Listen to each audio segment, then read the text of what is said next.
Fortis, real quick on the company, we're a general contractor that's headquartered in Portland, Oregon. We focus primarily on highly technical work, think healthcare, science and tech, data centers type of projects. And we're currently working across the western half of the United States and in Singapore. Just to give some folks some sort of indication, what sort of revenue do you guys do on annual basis, if that's not confidential?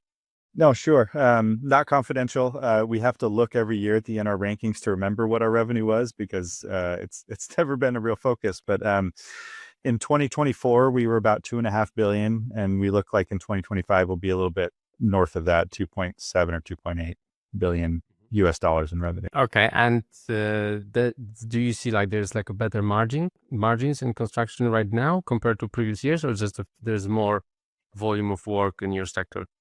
There's a lot of volume of work. I think margins are kind of what they are right now.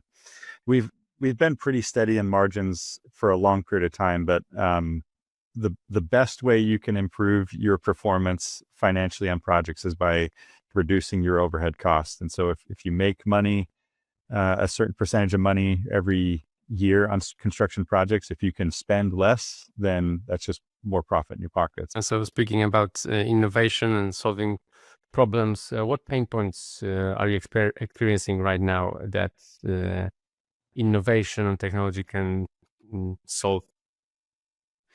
Yeah, this is going to be an unsatisfying answer for you, so I'm going to apologize in advance. Go for it.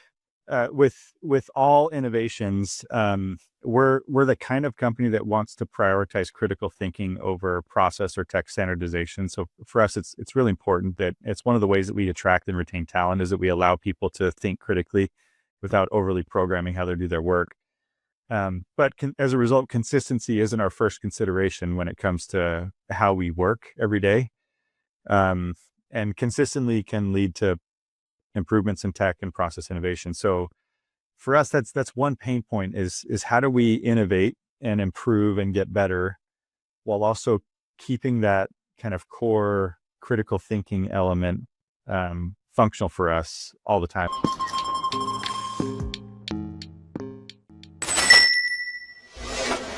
How is technology actually used in AEC? In corporate innovations, we explore the innovation and implementation procedures used by those who actually use the tech on a day-to-day basis. Before we get started though, if you're a startup founder or operator responsible for innovation in your company, or you want a deeper, more insightful look into technology in AEC, you won't want to miss our newsletter. From deep dives into particular technologies such as AI, robotics, design, software, and so on. Hot takes from investors betting big in AEC technology and advice on building tech companies, including the stories and takeaways of the most successful AEC technology founders. Head over to www.bricks-bytes.com and sign up today to get this exclusive material straight to your inbox. And now for the episode. Hey Mitch, welcome to Bricks and Bytes. So you are CTO, Chief Technology Officer at Fortis. And before we dive into innovation process of Fortis, can you tell us a little bit about your role and like what actually Fortis does? Sure. Yeah. Thanks for having me on the podcast. Fortis, real quick on the company, we're a general contractor that's headquartered in Portland, Oregon. We focus primarily on highly technical work, think healthcare, science and tech, data centers type of projects. And we're currently working across the western half of the United States and in Singapore. As a company, we have about 500 management employees in the US, and there's another 200 or so in Singapore. For me and my role, there's not a really consistent day-to-day for me. You mentioned it, my title is Chief Technology Officer, and that role includes operational technology and data and analytics. It includes IT, VDC and reality capture, but also the innovation program. So for my role, there's not a really consistent day-to-day. I could be working on ops tech one day. I could be working on IT and cybersecurity. I could be touching on business intelligence and data and analytics. I could be looking at VDC and reality capture. But being a company leader, I'm also super involved in just company-wide initiatives that are unrelated to innovation and technology. So things like employee engagement or company strategy, those types of things. But I think ultimately I'm a people leader within the company. I'm responsible for other leaders that are driving really important initiatives across the company. And so I spend a lot of time building relationships internally across the company and outside of the company also. Hmm. You mentioned there's 200 employees in Singapore. Like, is there like a design team over there, or what's the reason for employees over So there? we have a big project in Singapore right now they've been building for about 6 years now. And the work in Singapore is just fundamentally different than in the US. It's a data center that we're building. And given certain client requirements and government restrictions and requirements, the team has gotten really, really big. We're completing design. So we do have designers that we've hired and are working for us there, but it's just construction that's happening there. And the team is quite large to execute the work that's there. And just to give some folks some sort of indication, what sort of revenue do you guys do on annual basis? So that's not confidential. No, sure. Not confidential. We have to look every year at the NR rankings to remember what our revenue was because it's never been a real focus. But in 2024, we were about 2.5 billion, and we look like in 2025 we'll be a little bit north of that, 2.7 or 2.8 billion US dollars in revenue. Okay, and do you see like there's like a better margins in construction right now compared to previous years, or just there's more volume of work in your sector? There's a lot of volume of work. I think margins are kind of what they are right now.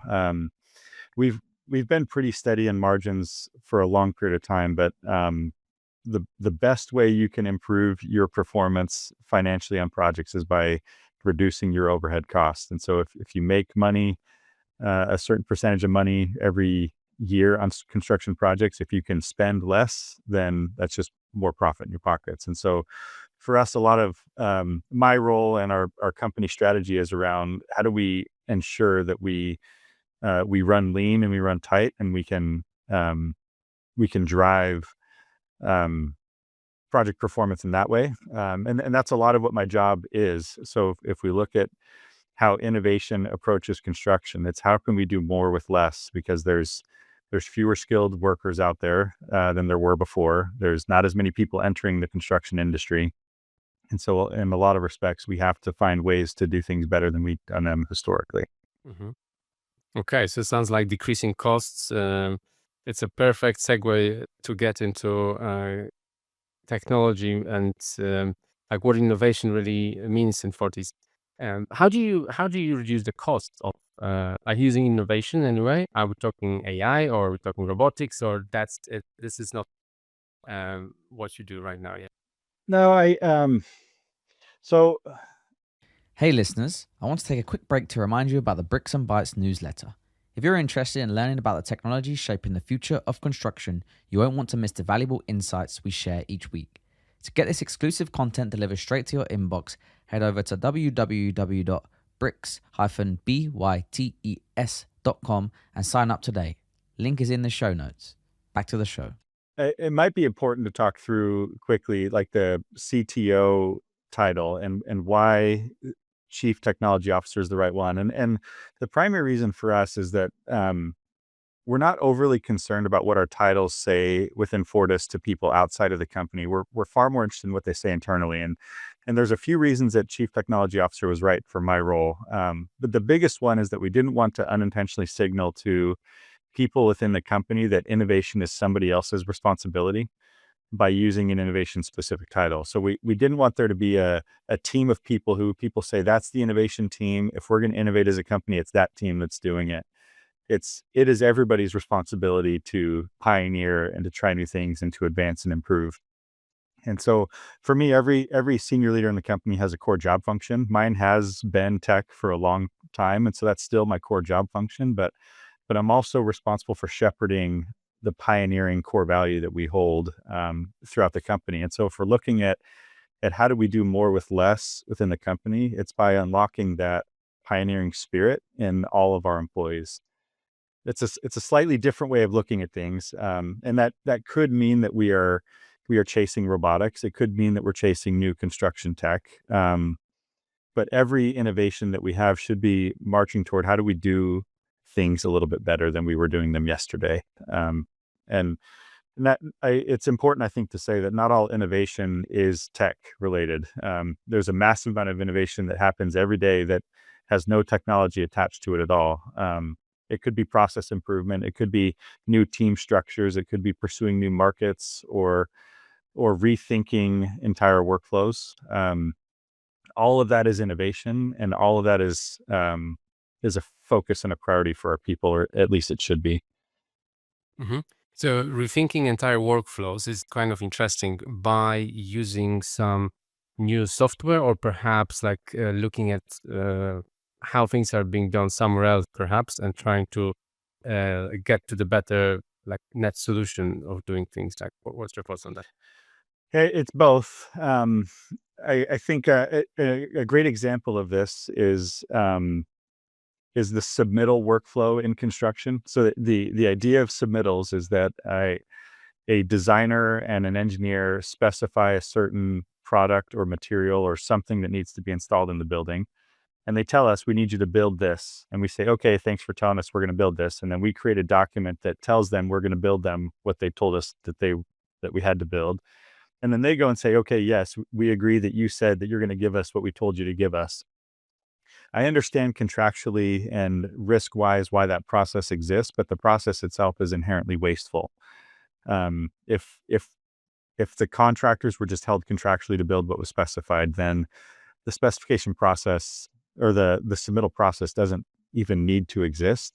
That's right. So if we're looking at like wholesale process improvement, these are massive like construction industry shifts and transformations that we can make if we focus on relationships with our clients or with our design partners. If we can focus on rethinking things and not just accepting something because it's the way that it's always been done. That said, submittals can also be dramatically improved through the application of technology. So if you're not using a submittal management tool, or if you're not creating your submittal log automatically using tech or AI or whatever machine learning tools exist, then you're doing yourself a disservice. And so we can fight that specific workflow from both fronts at the same time. Mm-hmm. So, Mitch, maybe before we get into particular technologies, if you can just tell a bit about how your team is structured, like innovation team, how is it structured? And yeah, maybe let's start from there.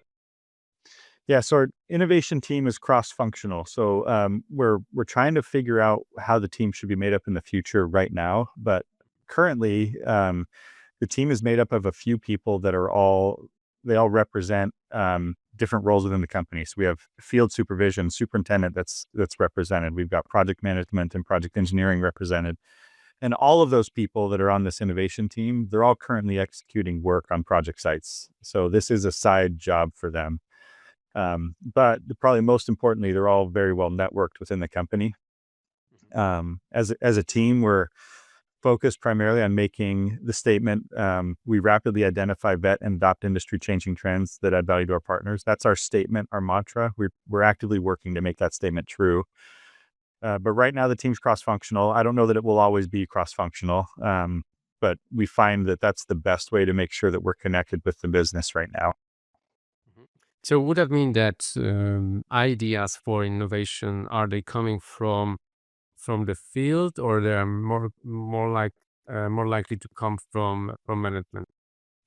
The answer is yes. So both. A couple of years ago, this innovation team that I mentioned, we were tasked with building the innovation program from scratch. And so we started by interviewing something like 80 employees, which at the time was probably 20% of our headcount or staff in the US. We interviewed and asked them questions like, do we have a problem with pioneering right now? We asked them, what can you define industry changing? We asked about our company's culture and how pioneering fits in. We talked about what makes innovation successful, and we asked them how we actually do this. And we heard a lot from all these teams about where innovation comes from.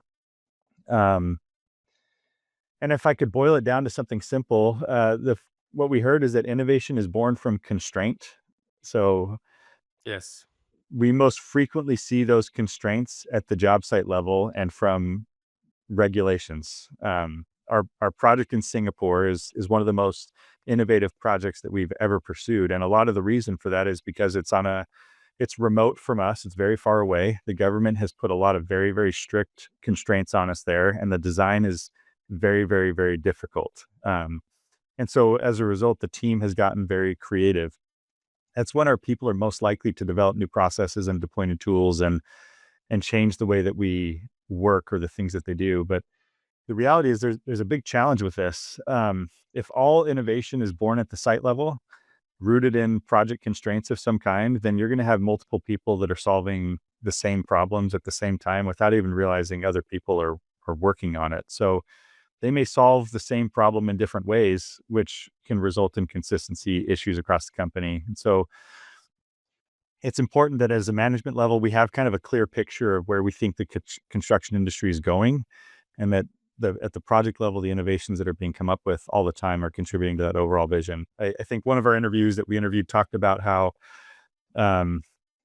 we're at risk constantly of like putting 10 boats in a harbor and tying them all together and then just telling them to go in opposite directions, and none of them actually moving because they're just pulling on each other. And that's kind of something that we've tried to make sure is that we're all pulling in the same direction and marching towards something that we think is relevant and appropriate for us and for the industry as a whole.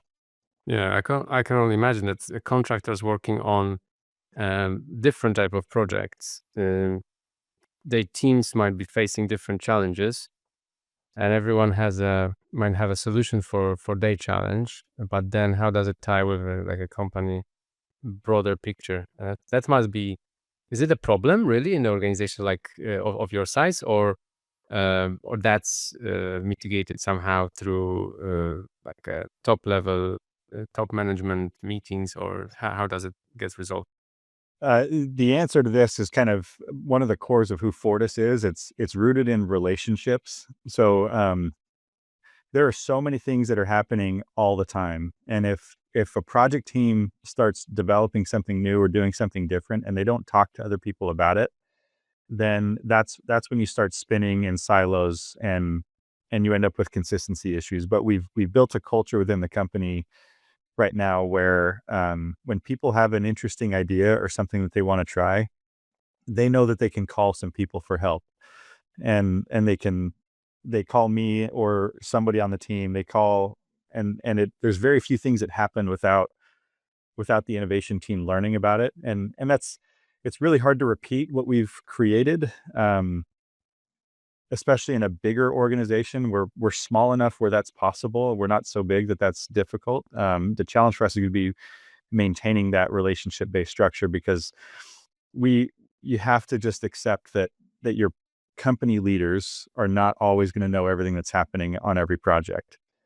But they should know when bright spots are popping up across the company, and particularly when it comes to innovation. They should know when things are happening so that we can connect them to an overall vision and strategy. And if something is actively detracting from something that we think should be driven toward in the future, then we can go and help them find a different way to solve the problem. And so, speaking about innovation and solving problems, what pain points are you experiencing right now that innovation and technology can solve?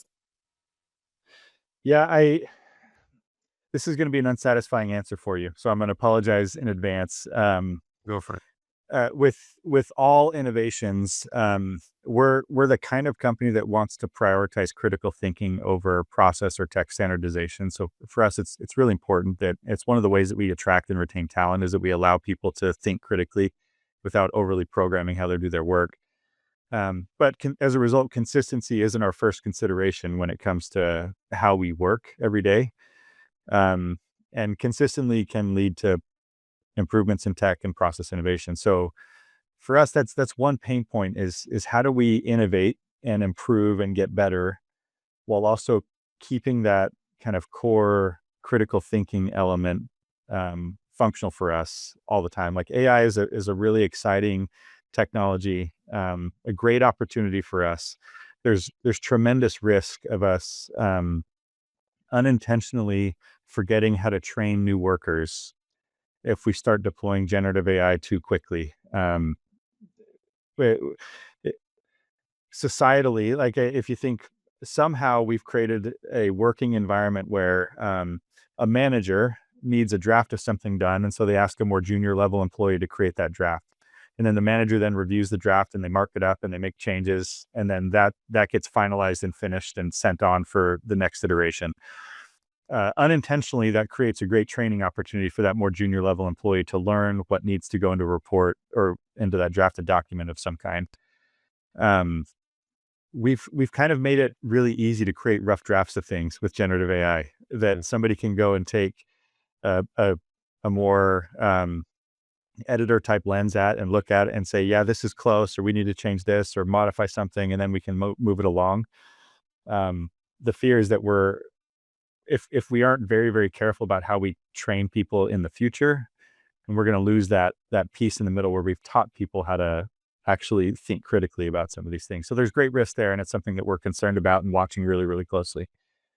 But this touches on maybe the second pain point that we feel. Any organization that says that they're really good at innovation has to also be really good at organizational change management, more than just communication planning. I'm talking more about working intentionally on ensuring that everybody knows why change is needed, how it affects them, getting them excited to be part of the change instead of reluctant.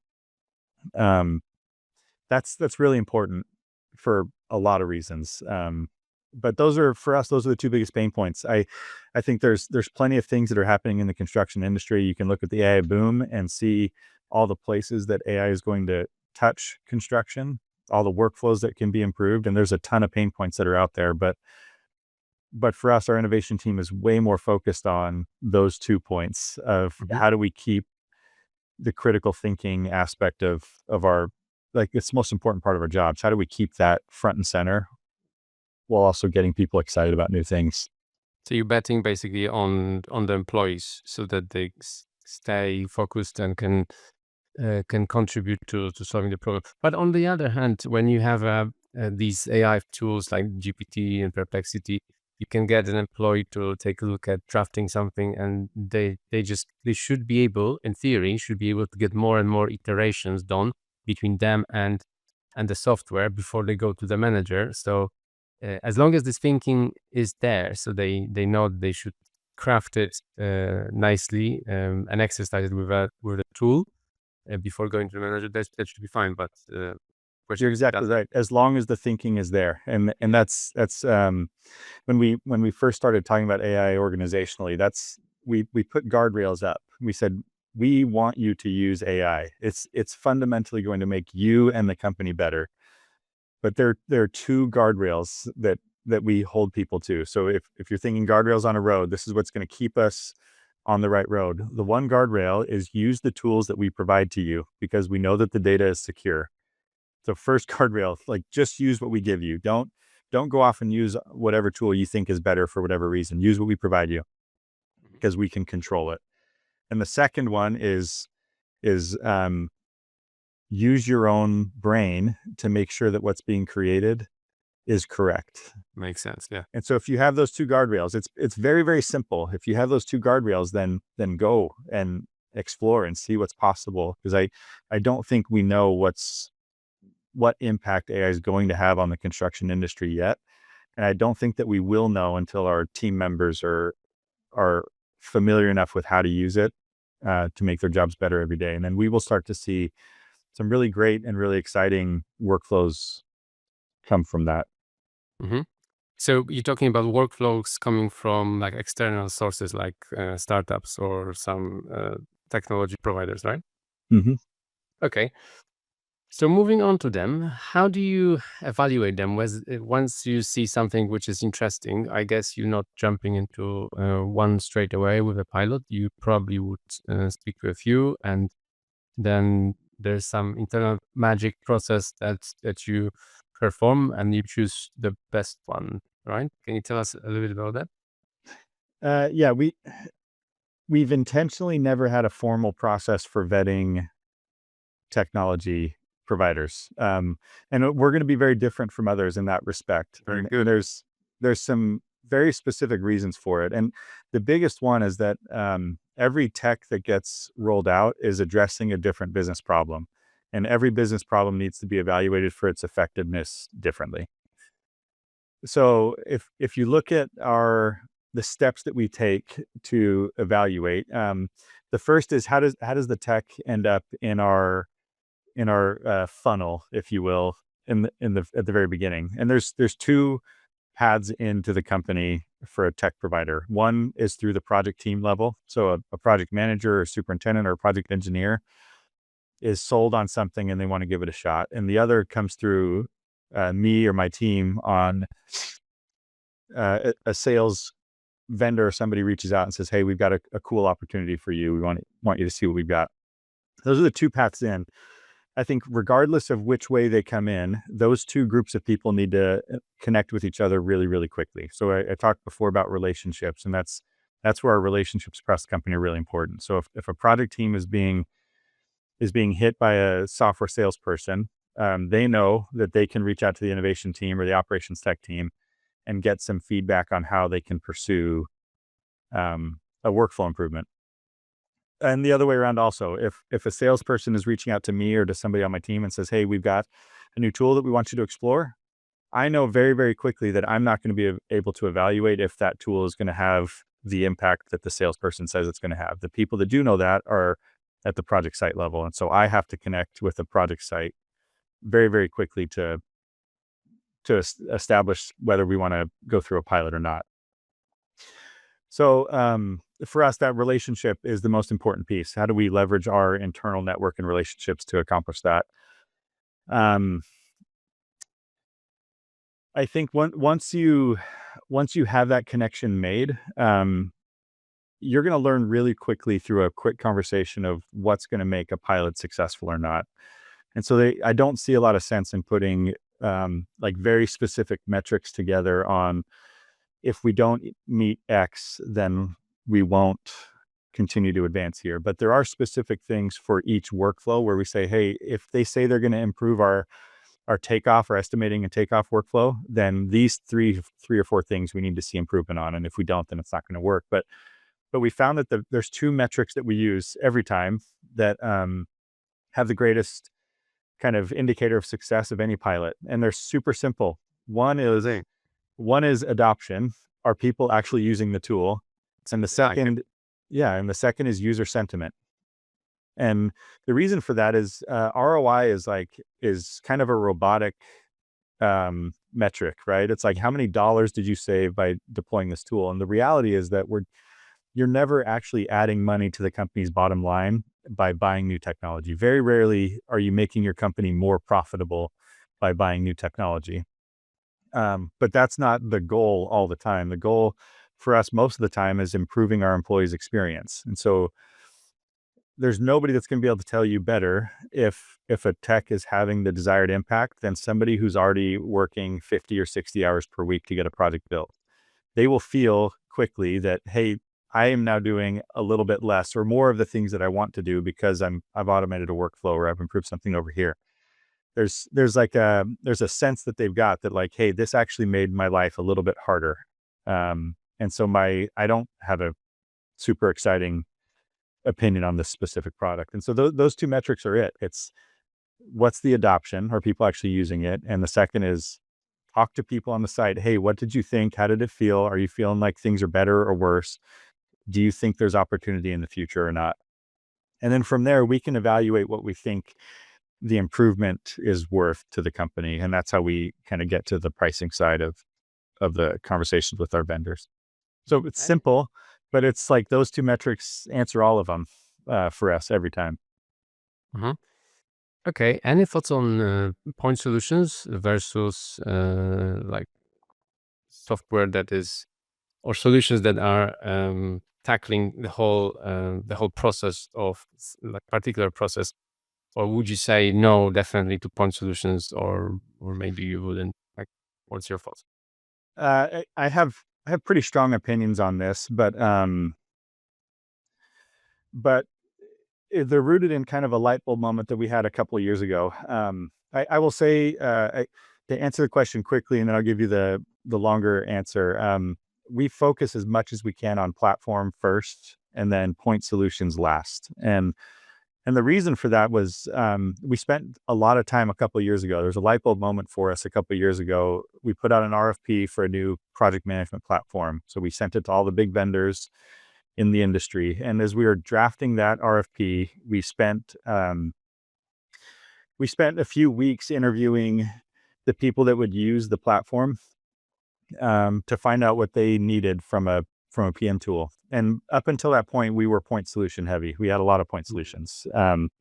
When was that? Sorry, like how many years ago?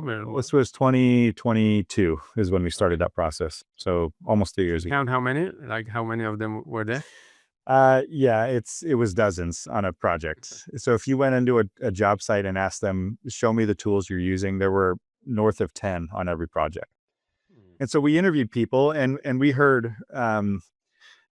from two different groups of people, right? There are, we call them functional operations teams. A functional operations team is one that has a very specific focus. So think of safety or quality or commissioning or scheduling. They have a very specific focus. So we interviewed functional operations teams. We also interviewed the project management and field generalists, the field supervision teams. And we heard two different stories from the functional operations teams. It was like, we need a dedicated safety tool. We need a dedicated project controls tool. We need a dedicated quality tool. And when we heard from the project execution teams, it was very different. It was there's way too much. I would rather have one tool that does 80% of our workflows than 10 tools that do 100% of our workflows. And I know that I'm going to be less efficient in each individual workflow, but as a whole, I'm going to be better off. And so when we looked at the voices that we were hearing as a company, all of our teams, they exist to support our project teams. And so if our project management, project engineers, and superintendent teams, if they're feeling overwhelmed from the number of tools that existed, then we're missing the mark. And so this is a challenge for us constantly because we have a PM tool that we deploy to every project. It's a pretty good safety tool. It's a pretty good quality tool. It's a pretty good project management tool. It's not perfect at any of those things. And there are workflow compromises on all of those spaces. But if you're a little cheaper than one, cheaper than, well, kind of, yeah. It was never our consideration though. It was always back to before. It's employee experience and user experience. But if you looked at what a superintendent was doing at a project site, they were using one tool for their document management. They were using another tool to do their daily walks. They were doing another tool for safety observations and another tool for their punch list. And then they had their submittals in another place, RFIs in another place, and everything was all over. And they didn't know which app to open on their iPad. And that was too much. And so what's challenging is like, they could have been using a master schedule in P6. They could have had a work plan in Planera. They could have had a commissioning schedule in Smartsheet. Which one is right?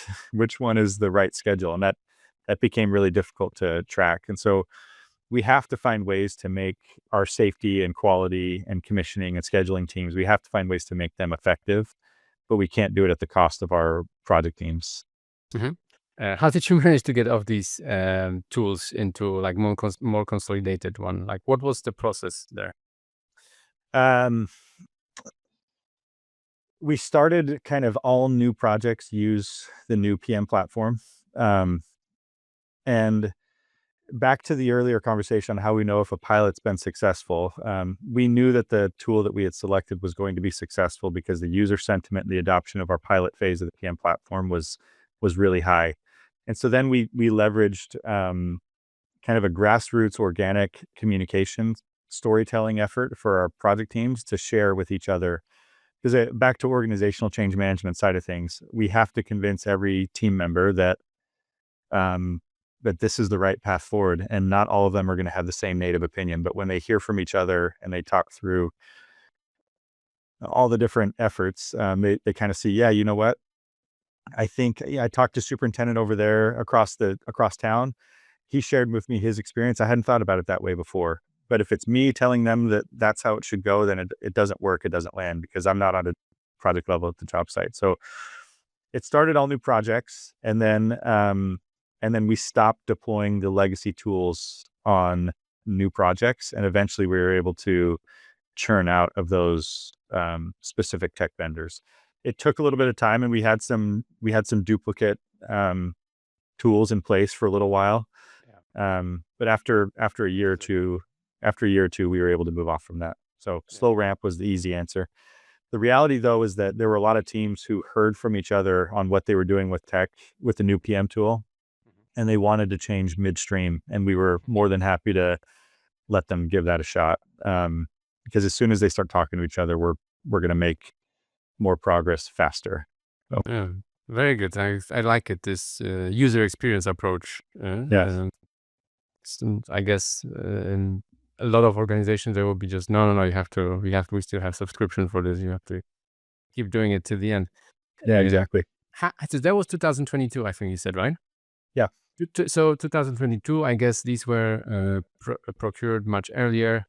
So now we are in 2025. And do you see on the market there is more consolidated workflow solutions coming up, or the industry is still kind of trying to sell point solution stuff? Like, what do you see out there?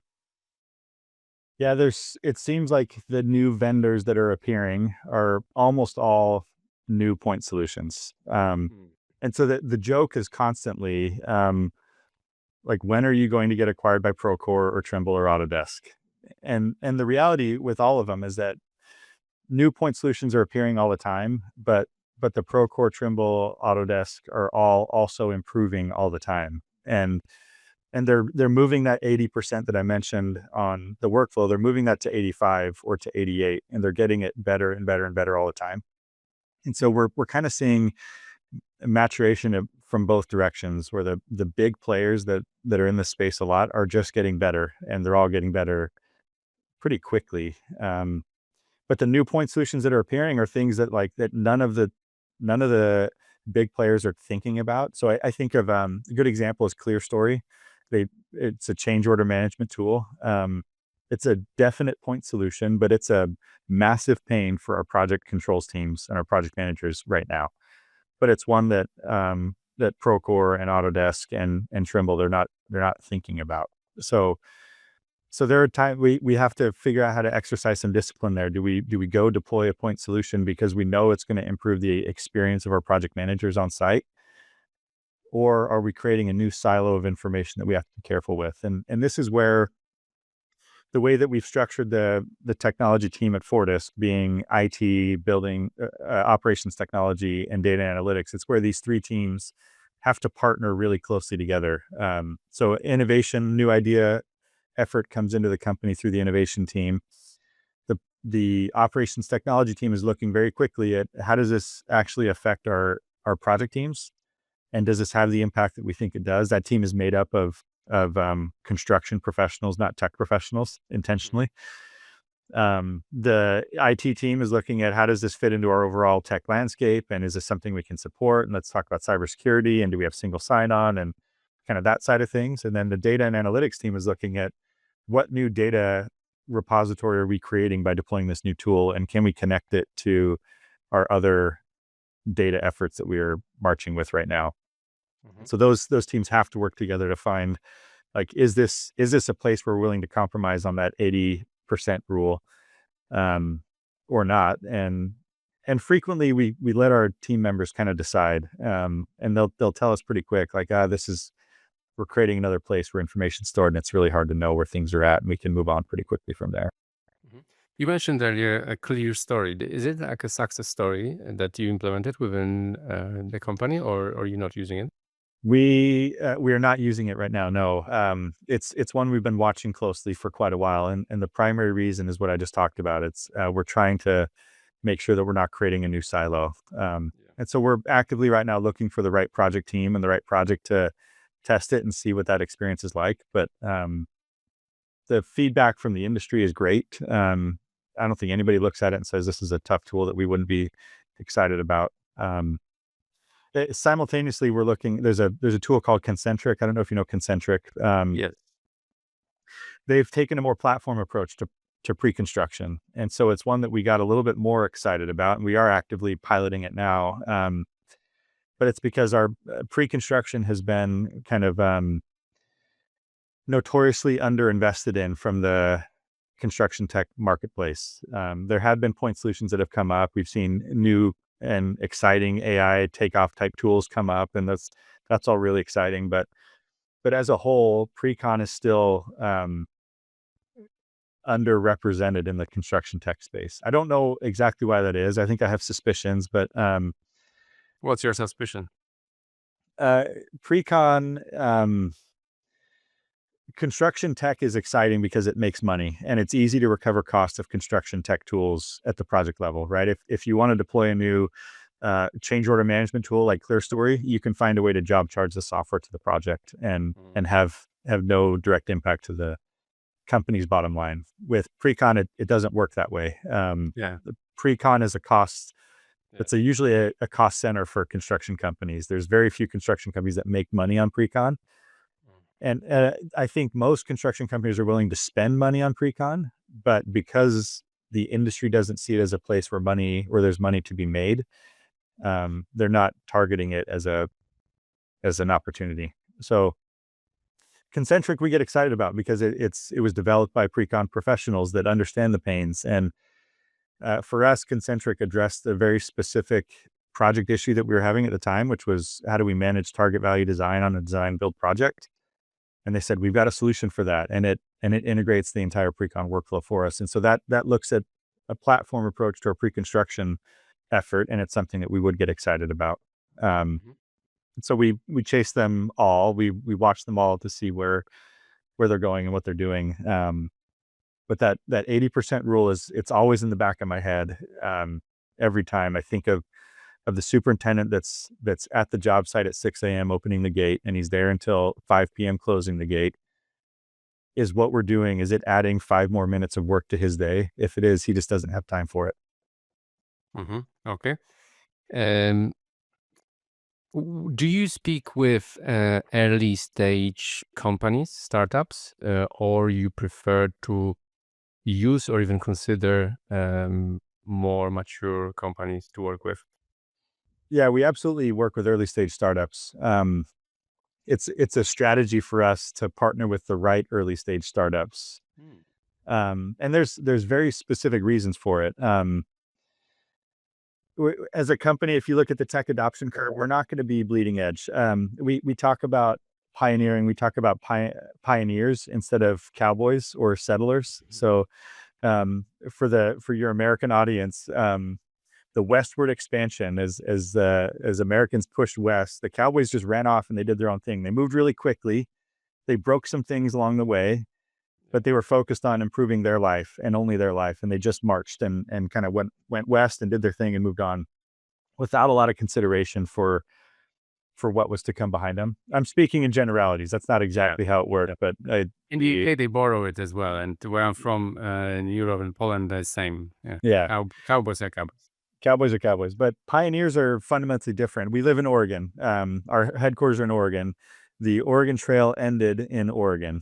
So Lewis and Clark marched west. They were pioneers. They were trailblazers. And the fundamental difference between the Cowboys and Lewis and Clark is Lewis and Clark marched west and they left guideposts and mile markers and paths for people to follow.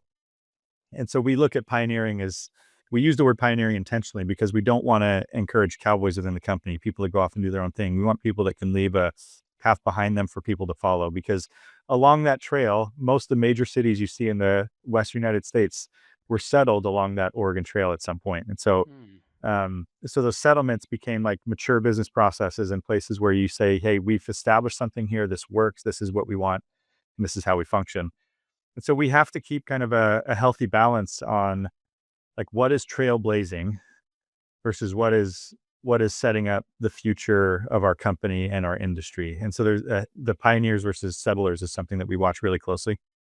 If we're not watching what the cowboys are doing as an industry, then we're not going to see potential opportunities down the road. And that takes more kind of more intentional effort to track those. And so when we look at early stage startups, we have to make sure that whatever we're identifying ties specifically to one of our company drivers. So it's not something that's flippant. It's usually like, we see the industry changing in this way, or this is a strategic imperative that we think we have as a company, or this is something that we think we need to have happen. And so we'll engage with early design partnerships or stealth startups, if the effort that they're pursuing is tied to a long range company strategy for us. So for us, the effort is, we're very deliberate. Deciding who to work with, we always interview the founders first and talk to them and find out, kind of like from a Simon Sinek standpoint, what is their why? Like, why are they pursuing this? Why the construction industry? Do they expect us to be partners with them, or do they just need our expertise and our data to make their product real? And if that's the case, we're not super interested in it. We're not doing it because we want to be investors. We get asked almost every time if we want to invest, and that's not why we're doing this. That's not, we're a construction company. We make money building buildings. We don't make money from investing in tech startups. And so we're not doing it because we want to invest. We're doing it because we expect that the work we put into their product, and when it eventually gets released, it's something that supports our business on day one, and it gives us a step ahead of our competitors. Mm-hmm. So many things to unpack in this one. So maybe let me just ask this quickly. You said you're not an investment company, you're a construction company. So there's lots of, I actually don't know how many exactly, but we hear there are general contractors of your size, maybe slightly larger, who have CVC arms, corporate venture capital arms. So can you again reiterate your point on CVCs? Yeah, I have no issue with a construction company deciding to invest in construction tech. I think they're doing really good and important things. And when we've talked about it as a company, the question has always come to, why would we do it? And we can't come up with a compelling why. A CVC, if you're going to go that direction, there's a couple of reasons you want to do it. One is because you want to advance the industry, and so you want your capital to help drive the industry forward. And the second is because you want to receive a return on your investment. The second one, the return on the investment, is just not something that's going to be compelling for us. It'll probably distract from our core business more than it will support our core business. So if we go and contribute $150,000 to a new tech startup, they're also getting another $20 million from somebody else. The percentage of ROI that we're going to get, maybe it returns another $100,000 in the future, but we can do better by executing really well on a construction project. We just go build and we'll do better than that. Advancing the industry forward, we think that money certainly helps, but what we think helps advance the industry forward more is lending our expertise to these early stage startups. And so if we look at those two compelling whys for us, they don't work as well. And we're a construction company. We want to build, and we're willing to share our expertise with early stage startups as much as we can. And I say this right now, that's our thought process in March of 2025. That could change in April of 2025, where a new company comes along and they want to raise funds, and we think, hey, this actually does support our business in a way that we weren't thinking about before. And we're always open to revisiting that question, that conversation. But up till now, we haven't found a compelling why. Brilliant. Okay, so on this collaboration with early stage startups, are there any areas that you're looking for startups right now that could help you guys out with certain workflows or whatever? Yeah, right now it's every early stage startup we're looking at is AI based, and I feel like it has to be. Give some examples, not maybe names, but what do they do? Of course, you can mention names if you want. I don't know if I can. Maybe you and I can talk about specific people offline, and you can go and reach out to them. Okay. There's two that we've spent a pretty good amount of time with early stage. One is looking specifically at AI and how it relates to our project management. When it comes to AI, we've talked a lot as a company internally around generative AI and the GPTs that we see, they're all really, really cool, and they showcase really well. But we've always kind of seen them as a little bit of a parlor trick, if that makes sense. Like it's something that a magician does that hooks you in, and there's real power behind that trick. But once they hook you in, that's when they show you their actual magic, right? If you're looking at how a magician works, it's like they pull you into something flashy, something really exciting, and then they show you something really fundamentally mind-blowing later on. So we see that the GPTs and kind of the AI for information gathering is where most of the focus is right now in construction tech. The AI for information gathering for us it's a little bit of a parlor trick, where it's like, we know that there's power there, we know that it's interesting, but as soon as that connects to something bigger, we know that our industry is going to look very, very different. We're still waiting for that connection to something bigger. And so there's one AI startup that we're spending a lot of time with talking about this. Like, when you present information to me, the question that I ask every time is, so what? So now I know what submittals I have required. Now what? Like, thanks. You told me something that I could have found if I searched for a couple minutes. So what? Like, what's the point? And agents are starting to get a little bit closer to this, right? Where agents are looking at how you can connect some of these information flows, but they're still not all the way there yet. And so I look at that, creating these GPTs and these knowledge networks, as there's a fundamental shift that we're going to see in how information is not just presented to end users, but how it's actually used. So we do more agentic AI. I think it's even a step beyond the agent side, because the agents are great, but at some point, agents can only go so far in your workflows before you need to start intervening with more decisions. And so how do you take the agentic workflow that exists and create a new user experience? Because even agentic workflows right now, they look a lot like GPT, right? It's like it just goes a little bit further, a lot like a chatbot. It just goes a little bit further and gives you a little bit. It takes a few extra steps, but that's where the conversation is mostly on the early stage startups now. Is like, take it to the next level where. I wish I could speak in more specifics, but I don't want to get in trouble. No, that's fair. That's fair. When do you think they will deliver the solutions, like time wise, more or less? Obviously, I don't know. If you ask them, it's like next month every time. So I don't know the answer. I don't think it's immediate. I don't think it's imminent. I think we have some runway in front of us. And a lot of the reason is, I had some pretty enlightening conversations about this a couple of years ago.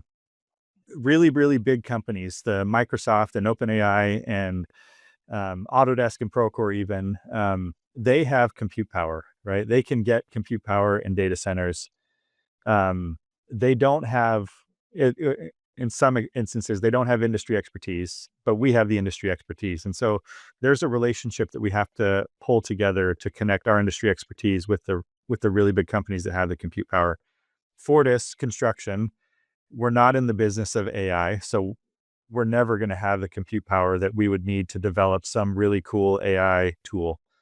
And so we're not going to try. We're going to wait until the bigger companies can do that. But what we will do is we'll give them our expertise as much as we can. Right now, that's all happening through these early stage startups.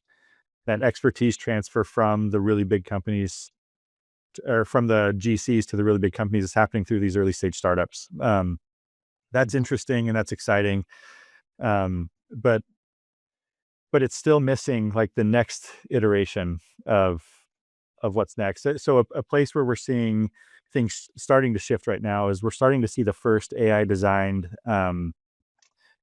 graphics chips and compute chips in the industry, which Autodesk has for years shown their generative design tools, right? Where it's like you see the crazy chair that looks very organic and you wonder how anything ever designed that. Like, no person could have, a computer did it. And you're seeing the same thing now with compute chips. But the reason I think we're seeing fundamental shifts in how GPUs and CPUs are being designed is because the companies that design them are also the ones that are manufacturing them and are closely connected to what's happening with AI right now. Construction's further away. We're just several degrees of separation from NVIDIA and Microsoft in terms of our industry. And so when that starts to trickle down, it'll probably go, in my opinion, it'll go through the really big companies in our industry. That's when we'll start to see transformations. I'm excited for companies like Trunk Tools and Data Grid or Toric and the work that they're doing. I'm hopeful that they don't just get acquired by a really big tech company at some point. But it feels like that's the most obvious result for those companies. But that's, to me, we're still waiting for that to trickle down. And we're doing what we can to push it up by working with design partnerships to push some of these workflows north to the bigger companies. But I think we're just still a couple degrees of separation away. So very interesting. You said that you are waiting probably for some movement from the larger companies like Microsoft, I think you mentioned. My question to this is, are these folks interested enough in construction to do something meaningful? Because everyone says that construction is I don't know, it's $13 trillion adds to GDP in globally or something like that every single year. But I guess there are some other industries which are probably less difficult. So the question is there real interest from these larger organizations to move the needle? No, it's been very clearly no, they're not interested. And I think that's where that's where we need companies that we're partnering with, these design stage startups. We need them to create a compelling vision that the bigger companies, like not Microsoft, OpenAI, I'm thinking more Autodesk, Procore, Trimble, like the construction tech specific companies, where they start to see what's possible. Because right now, for them, it's a race to like create the next chatbot that asks your specifications questions, right? That's all of them are building that. And it's like, this is great, but it's not really news for us. This isn't exciting. It's not as useful as you think it is. And so we need them to think about the next step, like what's possible after this. And that's where I'm hopeful that companies like Data Grid and Trunk Tools and others can start to push that direction. But for that, the early stage startups, that's where our focus is on the companies that are thinking about it in that way from the beginning. And they're not trying to monetize specifically just the like chatbot type tools. They're not monetizing that at all. They accept that that's not where their money's going to come from. And they're looking at the next iteration. Okay, Mitch, is there any advice you could give to early stage startup that is trying to work with company like Fortis? Yeah. Can be what to do or what not to do. I will say reach out, but know how to reach out. This is a struggle for me. I probably receive 10 phone calls a day and at least that many emails per day from a software company. And the result is that I don't respond to any of them because I just don't have capacity to. And so that doesn't work. And I understand that there's a fundamental challenge with the cold call effort, right? You have a product that you need people to know about and understand, but you're having a hard time getting on anybody's radar because there's so many other products that you're competing with for headspace. And that's all it is. It's just mental capacity that I can dedicate to these things. And so there's two ways into any company. One is through the project teams. They tend to get a fewer of these types of solicitations than I do. The other is through people like me or my team. Regardless of how you come into the company, I need to be connected with my team on what they're pursuing. So I will naturally be more inclined to get excited about a tool if a product team comes to me with it than if a salesperson comes to me with it. And so your best bet to kind of open up somebody's eyes, if you've got a somewhat mature product, is at the product level. But don't exclude the innovation and operation technologies teams as you're doing that, because where we get frustrated is when the same salesperson is working with 5 or 6 different teams in silos, and they're not even communicating with each other, that they're all working with the same salesperson. And the challenge then is that like competing people they're trying to build a grassroots movement within a company, and we get frustrated by that. And so we have to connect strategy with the technical side. On the early stage startup piece, you have to understand our industry, and you have to understand our company, and if there's an alignment between Fortis and what you're offering, then it's something that we can and should pursue. Um, I will just fully acknowledge that I don't know the answer to how to get through on that first conversation. I don't know the right way, because I'm sure that I've let several slip through my inbox because I don't see them. So I don't have great advice on that one, other than if you do go at the project level, just make sure you include somebody that's thinking strategically about innovation also. That's how you're going to end up with a stickier solution long term, and not just a point solution at a project level. Okay. Is also a few things here. Maybe So, is there any collaboration that you see? Because my understanding is, if there is a startup that is approaching 40s, they are probably approaching other similar sided contractors, right? How do you see potential collaboration with other contractors of the similar size level to evaluate these solutions? And like, is there any knowledge sharing in the industry, or not really? There's a lot, but it's all very, very informal, and it's back channels. So I've had this happen a couple times where a design partnership, like a stealth startup, approaches me and says, "Hey, we want to partner." And then I'm at an industry conference the next day, and I run into somebody else, and we kind of are having a conversation. Both of us are covered by NDAs with whoever the design partner is. And then we start to realize that we're talking to the same company. And as soon as that happens, then we start collaborating with each other to say, "Hey, what are you seeing?" And it's mostly around, like, how do we make sure the message we're providing to those stealth startups is consistent?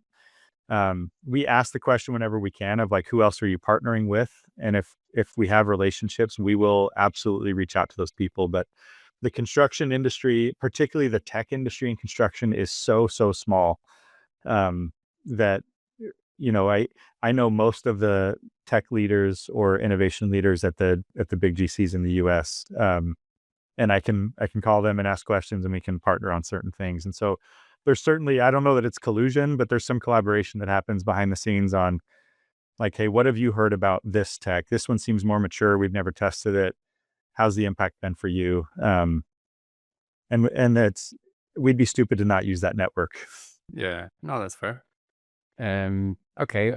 What are your thoughts on? I know that, like, ROI driven, like financial ROI is not the main aspect that you're looking when evaluating startups, but every new technology is associated with some costs. So how do you see? What are your thoughts on the charging ways that startups charge for technology?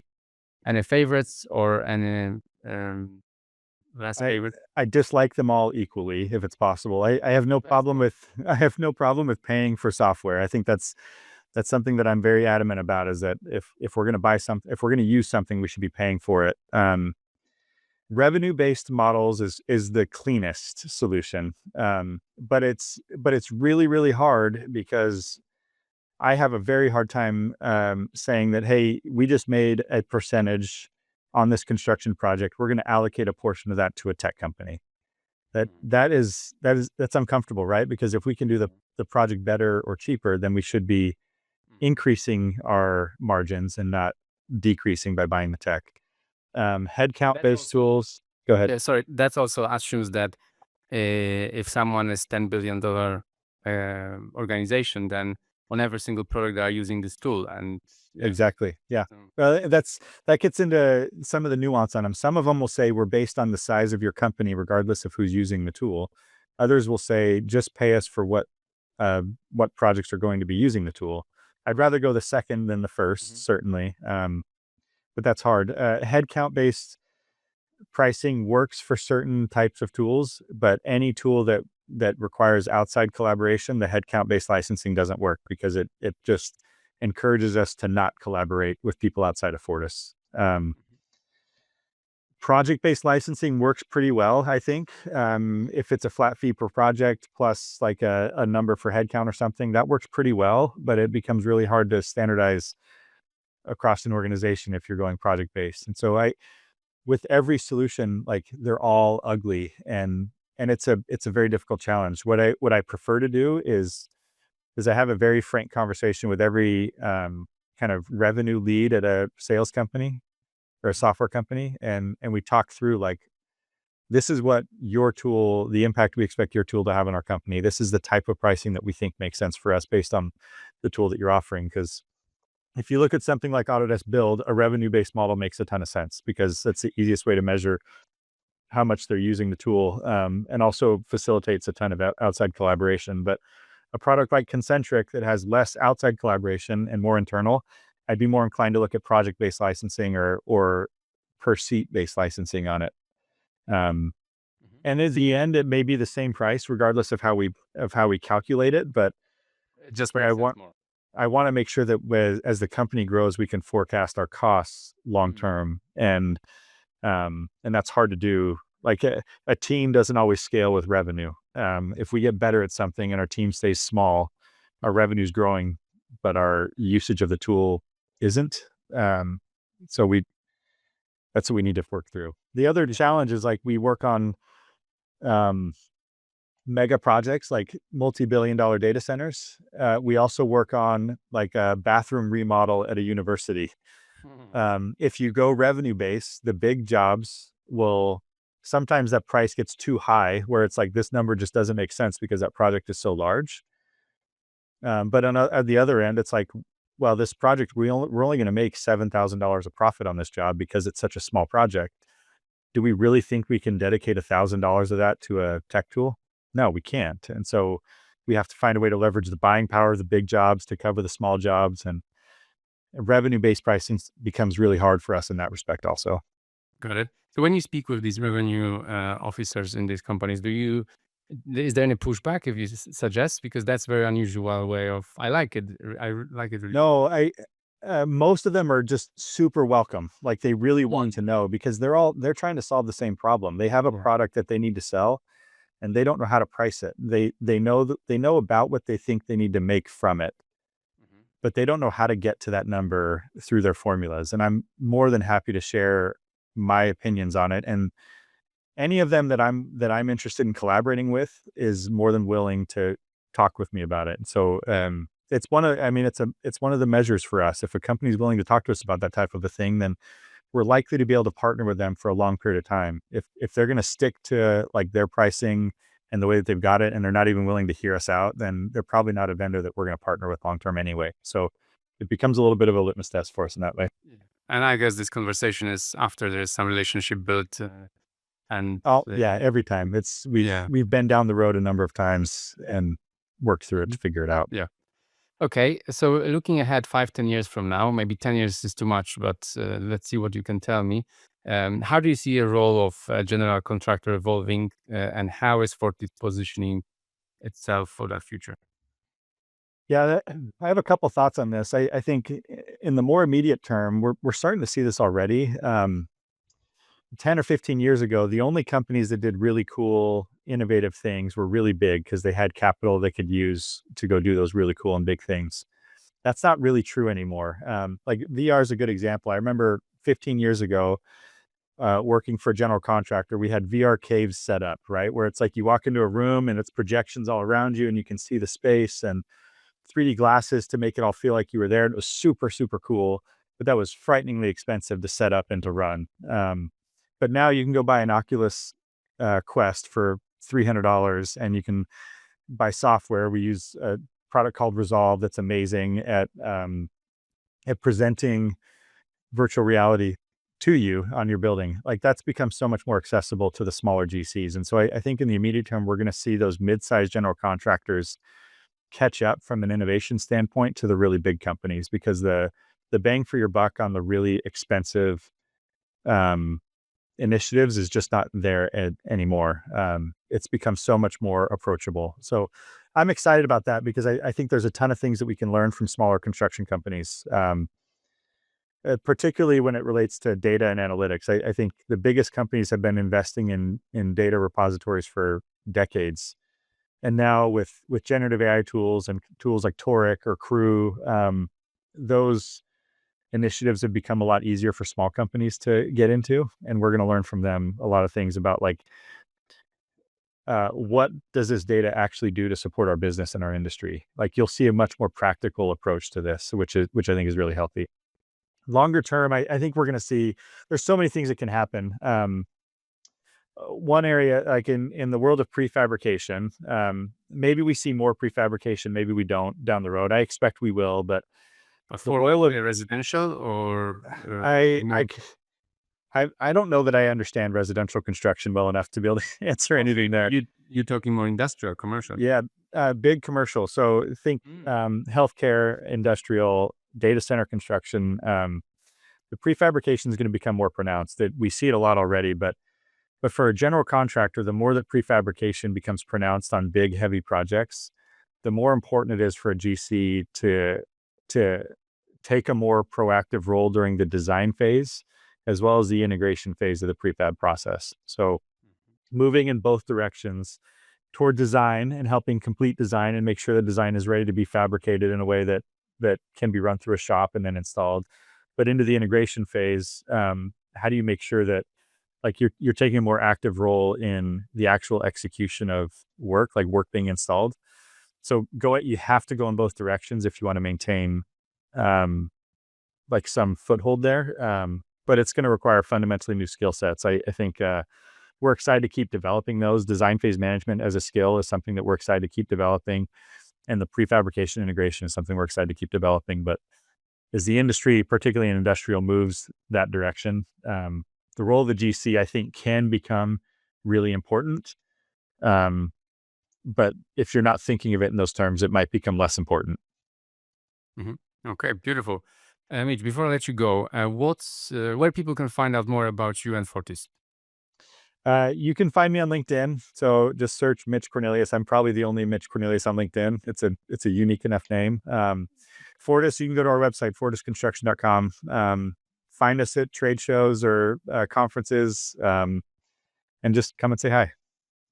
Okay. Thank you very much, Mitch. Thank you, Martin.